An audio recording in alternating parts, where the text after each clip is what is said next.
How you doing today? Today is October 24th, 2019. I'm going ahead putting the date in because sometimes when I watch these videos, I have no idea where they fall in the timeline or in a timeline. So today, well, actually yesterday was my Sleevaversary, my 8-week Sleevaversary. I had my gastric sleeve done on August 28th, 2019 at Bariatric Pal Hospital in Tijuana, Mexico. If you want to know why I chose Mexico, check out the link below.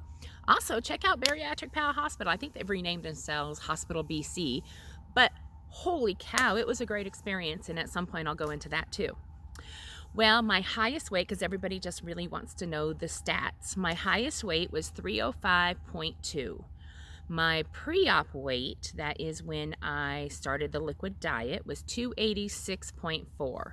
So on my own, between when I really kind of got serious about it, which was around June 9th, up until August 14th, I lost 18.8 pounds on my own. I know I could lose weight on my own. That wasn't the issue. The issue was I couldn't keep it off. All right. And I know that sounds weird because there are people who fail at this, meaning they gain their weight back or gain more weight back or a little bit of their weight back. Here's how I think about it. Even if I lose and get to where I want to be, and then I gain a little bit back, I'm still further ahead than I was now. The emotional eating, still have to figure that out. Anyway, my surgery weight was 271.4. So from my highest weight to my surgery weight, I lost 33 pounds. Thrilled. I felt better, more energetic, and that was awesome. Okay. My current weight as of yesterday, because yesterday was technically the Sleevaversary, was 243.4. So altogether, I've lost 61.8.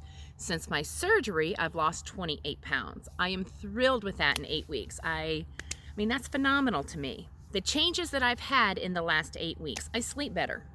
I think I may have had some sleep apnea going on because I had a really hard time sleeping prior to starting to lose the weight. When I got back from Tijuana, I was sleeping in my bed. And normally I would sleep in that recliner. You know, remember I talked about the claustrophobia, and then maybe move to the bed, then move back to the recliner, then maybe to the bed. So I really wasn't getting great sleep. So since then, much better sleep. Much better sleep means I feel better, gives my body an opportunity to heal and do the things it needs to do. So sleep is vital to weight loss. I have more energy to do living, right? I have this theory on energy. It takes, let's say you have 10 units of energy, and it takes you 8 units to make it through the day just to live. And then you have 2 extra units to play with or have fun or be more energetic at certain things. When you're heavier, it might take you 10 units to live. Then as you lose weight and as you get to your goal weight and get into a healthy BMI, maybe it only takes 4 units to live. That gives you six extra units that you get to play with. Well, right now, I think I have a little bit extra units, so I feel a little bit more energetic, which makes me better at my job, makes me better at my home life, makes me better just in general. Other big change was joint pain. My joint pain is much better most of the time. Now, my right knee has issues. It's bone on bone, and so that joint pain in itself, it will always be there. I'm actually going to look into stem cell replacement. But the joint pain is generally better. The clothing options have changed. Like most overweight people, we tend to keep all our clothes and have multiple sizes. So when we lose a few pounds, we have something to wear. When we gain a few pounds, we have something to wear. Well, the new thing is when I lose it, it's out. All right, so there will be no more of the gain. Some of the challenges I've experienced is knowing when to eat. There are people who will say they never get hungry. I am not one of those people. I feel hunger, though it is a little bit different than it used to be.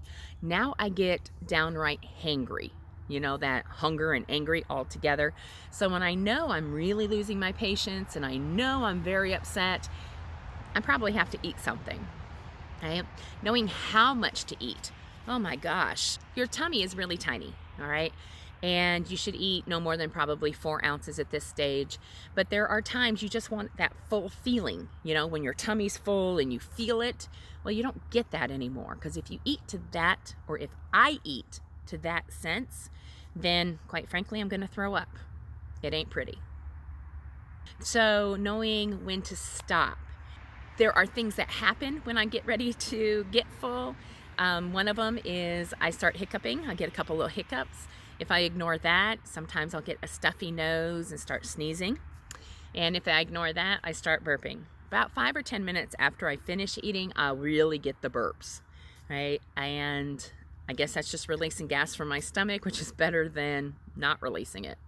So a lot of burpings. Yay me, right? Also, distinguishing between head hunger and actually physical hunger. There are times that we eat that have nothing to do with hunger, and that's one of the reasons that we are where we are at. We eat for pleasure, we eat for pain, we eat out of habit, right? And so knowing when I'm physically hungry versus when I'm head hungry, and that's why I wait till I get to that hangry point, right? Part of it is scheduling. That has been a challenge because I work a second shift job most days of the week. 2 days of the week I don't. I have a hard time scheduling when I eat. I might eat an extra meal a day than most people do because I'm coming home at 9 o'clock at night and I'm hungry. Because of that, I might be getting in a few more calories, which means I have to adjust calories elsewhere. On those days I don't have that, I still have the same issue that I want to eat at that 9:30 because I have a physical habit formed. So those are some things that I have to work out challenge-wise. The other big challenge is anti-inflammatories, what are they called? NSAIDs, Advil. I take meloxicam, or I used to take meloxicam for my knees.